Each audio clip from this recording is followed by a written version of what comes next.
Hi guys, today we're going to learn how to use a voucher in Binance. First, open the Binance app on your phone. Once the home page appears, look at the top of the screen and you'll see 3 horizontal lines. And tap on them because this is where you can access additional services and options, including vouchers. After tapping the 3 lines, a menu will appear with different options. From here, scroll down if needed and tap on More Services. This will give you access to special features like rewards, vouchers, and other Binance tools. Now, in the More Services menu, you'll see a search bar at the top. Type Reward Hub in the search bar and tap on it when it appears.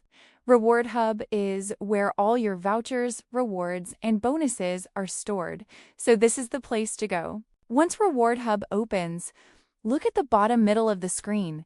You'll see the My Vouchers option.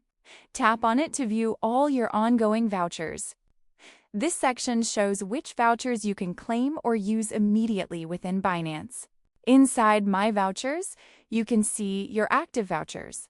Tap on any voucher you want to claim, and you can then use it in Binance for the applicable transaction.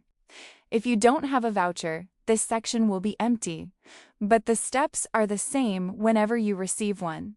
And that's how you can easily find and use a voucher in Binance. If this video helped you, make sure to subscribe and leave a comment below if you have any questions. I'll see you in the next one.